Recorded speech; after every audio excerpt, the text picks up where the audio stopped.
ಶ್ರೀದೇವಿ ಮಹಾತ್ಮೆ ಅಧ್ಯಾಯ 2 ಮಧುಕೈಟಭ ಸಂಹಾರೆ ಮಹಾಮಾಯೆ ಮಹಾಬಲೆ ಶೌರ್ಯರೂಪೆ ಮಹಾದೇವಿ ವಿಷ್ಣುಮಾಯೆ ನಮೋಸ್ತುತೆ.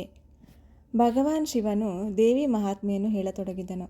ತ್ರಿಮೂರ್ತಿಗಳಿಗೆ ವರ ನೀಡಿದ ಮಹಾದೇವಿಯ ಸಂದೇಶದಂತೆ ಅವರು ಸೃಷ್ಟಿ ಸ್ಥಿತಿ ಪ್ರಳಯ ಕಾರ್ಯಗಳನ್ನು ಮಾಡತೊಡಗಿದರು.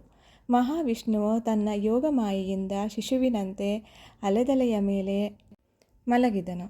ಬ್ರಹ್ಮನು ಆತನ ಒಳಗೆ ಪ್ರವೇಶ ಮಾಡಿದನು. ಶಿವನು ಅನಂತ ಬ್ರಹ್ಮಾಂಡವನ್ನು ವೀಕ್ಷಿಸಿದನು. ಬ್ರಹ್ಮದೇವನು ಚತುರ್ಮುಖನಾದನು. ಆತನು ಮೇಲೆ ನೋಡಿದ್ದರಿಂದ ಪಂಚಮುಖವಾಯಿತು.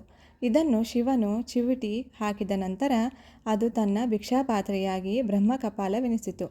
ವೇದಗಳು ಬ್ರಹ್ಮನ 4 ವದನಗಳಿಂದ ಹೊರಹೊಮ್ಮಿದವು.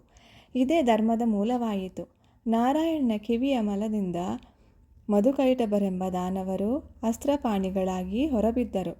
ಬ್ರಹ್ಮದೇವನು ಯೋಗಮಾಯಿಯನ್ನು ಕುರಿತು ಪ್ರಾರ್ಥಿಸಿ ಅವರನ್ನು ಸಂಹಾರ ಮಾಡಲು ವಿಷ್ಣುವನ್ನು ಯೋಗನಿದ್ರೆಯಿಂದ ಎಬ್ಬಿಸೆಂದು ಬೇಡಿದನು. ಇದು ದೇವಿಯಿಂದ ಮಾತ್ರ ಸಾಧ್ಯವಿತ್ತು. ಯೋಗಮಾಯೆಯು ನಾರಾಯಣನನ್ನು ಯೋಗನಿದ್ರೆಯಿಂದ ಎಬ್ಬಿಸಿದಳು. ಆತನು ತನ್ನ ಸುದರ್ಶನ ಚಕ್ರದಿಂದ ಮಧುದೈತ್ಯನನ್ನು ಕೊಂದನು. ಕೈಟಭನು ಮತ್ತೆ ಮೇಲೆರಗಲು ಹಲವಾರು ವರ್ಷಗಳ ಕಾಳಗದ ನಂತರ ಅವರನ್ನು ಸಂಹರಿಸಿದನು.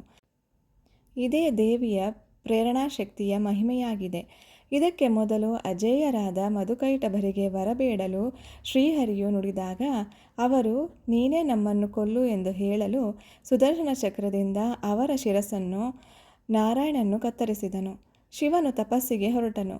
ಯೋಗಮಾಯೆಯು ಶಿವನನ್ನು ಹುಡುಕಲು ಹರಿಬ್ರಹ್ಮರನ್ನು ಕಳುಹಿಸಿದಳು. ಶಿವನು ಆ ಹೊತ್ತಿಗೆ ಅವರನ್ನು ಅರಸುತ್ತಾ ಬಂದನು. ಮಧುಕೈಟಭರ ರಕ್ತ ಬಿದ್ದ ನೆಲ ಭೂಮಿಯಾಗಿ ಮೇಧಸ್ಸಿನಿಂದ ಕೂಡಿದ್ದರಿಂದ ಮೇದಿನಿ ಎನಿಸಿತು. ಅವರಿಬ್ಬರ ಮೂಳೆಗಳಿಂದ ಪರ್ವತಗಳು ಜನಿಸಿದವು. ನಂತರ ದೇವಮಾನವ ದಾನವರು ಜನಿಸಿದರು. ಸೃಷ್ಟಿ ಸ್ಥಿತಿ ಲಯಗಳು ಹರಿಹರ ಬ್ರಹ್ಮಾದರಿಂದ ಸಾಗಿತು. ಈ ಕ್ರಿಯೆ ಸಾವಿರಾರು ವರ್ಷ ಕಾಲ ಮುಂದುವರಿಯಿತು. ತ್ರಿಮೂರ್ತಿಗಳೇ ಈಶ್ವರನೆನಿಸಿದರು. ಮಹಾಮಾಯೆ ಇವರಿಂದ ಸಕಲ ಕಾರ್ಯಗಳನ್ನು ಮಾಡಿಸಿದಳು. ಕೆಲವು ಸಮಯದ ನಂತರ ಸರ್ವಾಣಿ ಎಂಬ ಮನುವಿನ ಆಡಳಿತದ ಕಾಲ ಬಂದಿತು. ಆಗ ಮಹಿಷನೆಂಬ ಅಸುರನು ದೇವಮಾನವ ಋಷಿಗಳಿಗೆ ಪೀಡಕನಾಗಿ ಇಂದ್ರನನ್ನು ಗೆದ್ದು ದೇವರಾಜ್ಯದಲ್ಲಿ ಕುಳಿತನು. ದೇವತೆಗಳು ಹೆದರಿ ಬ್ರಹ್ಮದೇವನ ಮೊರೆ ಹೊಕ್ಕರು. ಅವರು ಶಿವನ ಬಳಿಗೆ ಹೋದರು. ಶಿವನು ಸಿಟ್ಟಿಗೆದ್ದನು. ಎಲ್ಲರೂ ಮಹಾವಿಷ್ಣುವಿನ ಬಳಿಗೆ ಹೋದರು.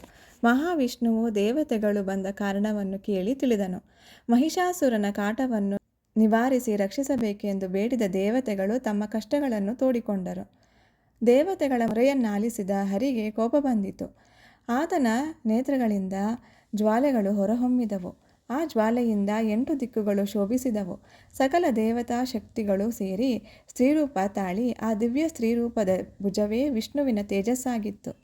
ಕೂದಲು ಶಿವನ ತೇಜಸ್ಸಾದರೆ ದಂತಗಳು ಬ್ರಹ್ಮನ ತೇಜೋಬಲವಾಗಿತ್ತು. ಹೀಗೆ ಸರ್ವದೇವತಾ ಶಕ್ತಿಯಿಂದಾದ ಆ ದೇವಿಯ ಅವಯವಗಳ ಸಾವಿರಾರು ತೋಳುಗಳಿಂದ ಶೋಭಿಸಿದಳು. ಆ ದಿವ್ಯ ರೂಪವನ್ನು ನೋಡಿದ ಸಕಲರು ಆಶ್ಚರ್ಯಚಕಿತರಾಗಿ ತಲೆಬಾಗಿ ನಮಸ್ಕರಿಸಿದರು. ದೇವಿಗೆ ಮಹಾವಿಷ್ಣುವು ತನ್ನ ಶಂಕುಚಕ್ರ ಗದೆಗಳನ್ನು ಬಳುವಳಿಯಾಗಿ ನೀಡಿದನು.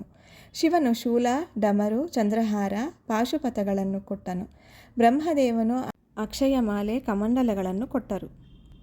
ಅವರು ಪೀತಾಂಬರ ವ್ಯಾಘ್ರಚರ್ಮ ಮುತ್ತಿನ ಹಾರಗಳನ್ನು ನೀಡಿದರೆ ದೇವತೆಗಳು ದಿವ್ಯಾಭರಣಗಳನ್ನು ನೀಡಿದರು. ಇಂದ್ರನು ವಜ್ರಾಯುಧ ಸೂರ್ಯನು ಚಕ್ರಾಯುಧಗಳನ್ನು ಅರ್ಪಿಸಿದರು. ದೇವತೆಗಳು ರಥ ಕವಚ ಅಸ್ತ್ರಗಳನ್ನು ನೀಡಿದರು. ದೇವಿಗೆ ಎಲ್ಲರೂ ಆರತಿ ಬೆಳಗಿ ಸ್ತೋತ್ರಗೈದರು. ದೇವಿ ದುಂದುಬಿಗಳು ಜಯಕಾರಗಳು ನಾದ ಗಗನ ಮುಟ್ಟಿದವು. ಈ ಮಹಾನ್ ಜಯಘೋಷ ಸರ್ವತ್ರ ವ್ಯಾಪಿಸಿತು. ಈ ಮಹಾನ್ ಶಬ್ದವನ್ನು ಕೇಳಿ ಮಹಿಷನಿಗೆ ಅಚ್ಚರಿಯುಂಟಾಯಿತು. ನನಗೆ ಯಾವ ಶತ್ರುಗಳಿದ್ದಾರೆ? ತ್ರಿಮೂರ್ತಿಗಳನ್ನು ನಾನು ಜಯಿಸಬಲ್ಲೆ. ಹೀಗಿರುವಾಗ ಯಾರಾದರಾಗಲಿ ಸೆರೆ ಹಿಡಿಯೋಣವೆಂದು ರಥವನ್ನೇರಿ ಹೊರಟನು. ದೇವತೆಗಳು ದೇವಿಯನ್ನು ಕುರಿತು ತಾಯಿ ಜಗನ್ಮಾತೆ ಮಹಿಷಾಸುರನನ್ನು ಸಂಹರಿಸಿ ನಮ್ಮನ್ನು ರಕ್ಷಿಸು ಎಂದು ಪ್ರಾರ್ಥಿಸಿದರು. ಮಹಿಷನು ತನ್ನ ಅಪಾರ ಸೇನೆಯೊಡನೆ ಹೊರಟಾಗ ಬಿಡಾಲ ರುದಗ್ರ ಚಿಕ್ಷುರ ರಸಿಲೋಮ ಮೊದಲಾದ ಆತನ ಮಿತ್ರರು ಹಿಂಬಾಲಿಸಿದರು. ಮಹಿಷನ ಸೇನೆಯ ಭಾರಕ್ಕೆ ನೆಲ ನಡುಗಿತು. ಸಾಗರ ಅಲ್ಲೋಲ ಕಲ್ಲೋಲವಾಗಿ ಪರ್ವತಗಳು ಅಲ್ಲಾಡಿದವು. ಮಹಿಷಾಸುರನ ಸೇನಾಬಲವು ಮುನ್ನುಗ್ಗಿತು. ದೇವಿಯ ಮೇಲೆ ಅವರು ಬಾಣಗಳ ಮಳೆಗೆರೆದರು. ಆ ದೈತ್ಯರು ತೀಕ್ಷ್ಣ ಬಾಣಗಳನ್ನು ಕ್ಷಣಾರ್ಧದಲ್ಲೇ ದೇವಿಯ ಬಾಣಗಳಿಂದ ನಾಶವಾದವು. ದೇವಿಯು ಉಗ್ರರೂಪ ತಾಳಿ ನಿಂತಳು.